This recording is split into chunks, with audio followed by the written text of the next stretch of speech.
गांव के एक कोने में एक लड़का रहा करता था। नाम था यासीन। यासीन का बचपन बहुत ही मुश्किलों में गुजरा था।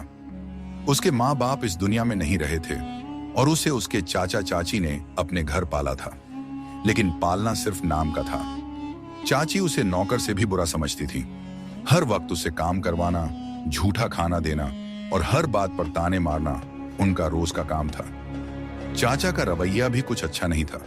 उनका सारा प्यार उनके बेटे समीर पर था, जो यासीन का हमउम्र पड़ोसी भी था। समीर एक बिगड़ा हुआ लड़का था जो यासीन को हर वक्त नीचा दिखाने की कोशिश करता। न सिर्फ वो उसका मजाक उड़ाता, बल्कि उसके कपड़ों, उसके खाने और उसकी मजबूरी का भी मजाक बनाता। यासीन चुपचाप सब सहता रहता, उसका दिल अल्लाह की तरफ लगा रहता। एक दिन की बात है, समीर ने शरारत करते हुए अपने घर से चाची के गहने चुरा लिए और चुपके से यासीन की चटाई के नीचे रख दिए। फिर शोर मचाया कि गहने गायब हो गए। चाची जब पूरे घर की तलाशी लेने लगी तो गहने यासीन की जगह से निकल आए। बिना कुछ सोचे समझे उसने यासीन को जोरदार थप्पड़ मारा और कहा, हरामखोर, तू चोरी भी करता है अब? यासीन की आंखों में आंसू थे। वो कुछ नहीं बोला, बस घर से बाहर निकल गया। उसके पैरों में चप्पल नहीं थी, पेट में खाना नहीं था, मगर आंखों में अल्लाह का भरोसा था।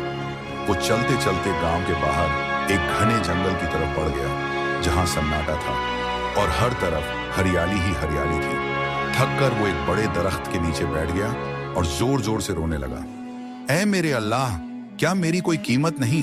क्या मैं इतना बुरा हूं कि सब मुझसे नफरत करते हैं? तभी उसके सामने एक रोशनी सी चमकी। यासीन ने आंखें उठाई तो देखा एक बुजुर्ग वहां खड़े हैं। सफेद कपड़े, लंबी दाढ़ी और चेहरे पर नूर। बुजुर्ग ने बड़े प्यार से पूछा, बेटा, तू क्यों रो रहा है? यासीन ने सिसकियों के बीच अपनी सारी कहानी कह सुनाई। कैसे उसके अपने ही उसे पराया समझते हैं, कैसे उसकी मेहनत की कोई कद्र नहीं और कैसे उस पर झूठा इल्जाम लगा। बुजुर्ग ने उसकी बात ध्यान से सुनी, फिर मुस्कुराते हुए बोले, बेटा, जो सब्र करता है अल्लाह उसकी मदद जरूर करता है। चल मेरे साथ चल, थोड़ा सुकून मिलेगा। यासीन बुजुर्ग के साथ उस जंगल में और अंदर गया, जहां एक छोटी सी झोपड़ी थी। वहां न शोर था न ताना, बस सुकून ही सुकून था। बुजुर्ग ने उसे ताजा फल खाने को दिया जो बहुत मीठा था। उन्होंने कहा, ये जंगल, ये सुकून, ये सब नेक दिल वालों के लिए है। तू नेक है, बस अल्लाह की तरफ से तेरा इम्तिहान चल रहा है। यासीन की आंखों में पहली बार तसल्ली का पानी बहा। उसे पहली बार महसूस हुआ कि कोई है जो उसकी सुन रहा है, जो उसके दर्द को समझ रहा है। झोपड़ी में कुछ दिन बिताने के बाद यासीन को एक अलग सुकून मिलने लगा था। बुजुर्ग हर रोज उसे कुरान की आयतें समझाते और उसे तस्बीह दी, जिसमें वो या सबूर या रहमान का वजीफा पढ़ता रहता। एक दिन बुजुर्ग ने उसे जंगल के और अंदर की तरफ इशारा करते हुए कहा, उस तरफ एक पुराना कुआं है जिसे बहुत कम लोग जानते हैं। वो कुआं सच्चे दिल वालों को उनकी असलियत दिखाता है और झूठे लोगों से पर्दा हटा देता है। यासीन की आंखों में उत्सुकता थी। अगली सुबह वो उस रहस्यमयी कुएं की ओर चल पड़ा। कुएं के पास पहुंचते ही वहां एक हल्की सी रोशनी उठने लगी, जैसे कोई अंदर से पुकार रहा हो। यासीन ने जैसे ही उसमें झांका, उसे अपनी ही शक्ल दिखाई दी, लेकिन बहुत रोशन, बहुत पाक। तभी एक आवाज आई, तेरा इम्तिहान अब भी बाकी है। तेरे दिल की नरमी किसी के नफरत को बदल सकती है। यासीन घबरा गया, पर वापस लौट आया। उधर गांव में समीर की हालत दिन ब दिन बिगड़ने लगी थी।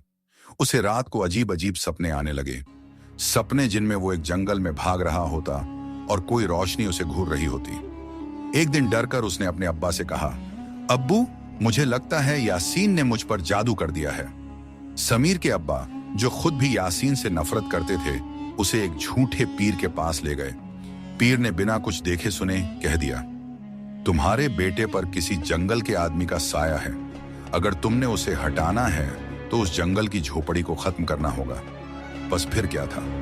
अगले ही दिन समीर के अब्बा ने गांव के कुछ लोगों को साथ लिया और योजना बनाई कि जंगल में जाकर उस बुजुर्ग की झोपड़ी को जला देंगे। समीर को भी साथ ले लिया गया, क्योंकि वो खुद भी बदला लेना चाहता था।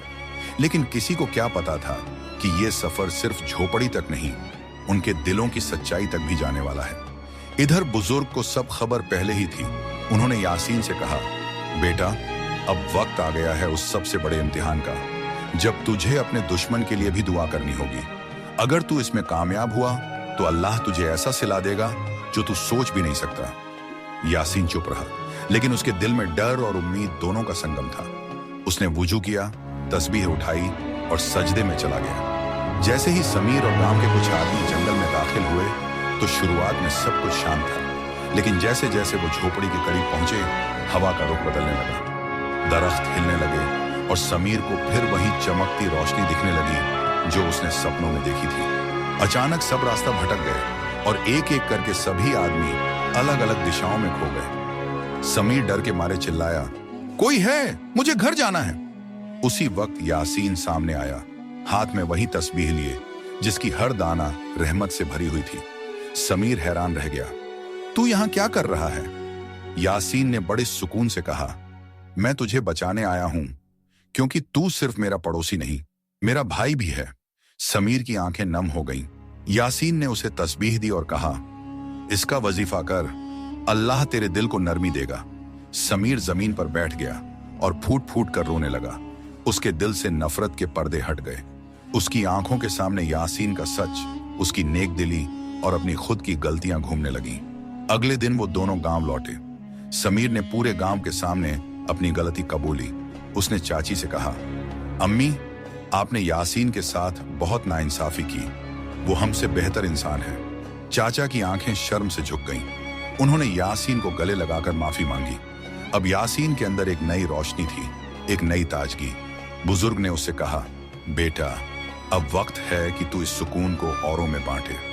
यासीन ने जंगल के पास एक छोटी सी मदरसा बनाने का इरादा किया, जहां वो बच्चों को कुरान, अखलाकन और सब्र सिखाएगा। समीर भी उसका साथी बन गया। अब वो दोनों मिलकर गांव के बच्चों को सिखाते थे कि नफरत का जवाब नफरत से नहीं, बल्कि दुआ और सब्र से दिया जाता है। कहानी के आखिर में बुजुर्ग ने यासीन से कहा, देखा बेटा, जब तूने अपने सबसे बड़े दुश्मन के लिए भलाई चाही तो अल्लाह ने तुझे सब कुछ लौटा दिया, इज्जत, सुकून और मोहब्बत। और फिर आवाज आई, जो सब्र करता है अल्लाह उसके लिए ऐसे रास्ते खोलता है जो दुनिया कभी सोच भी नहीं सकती।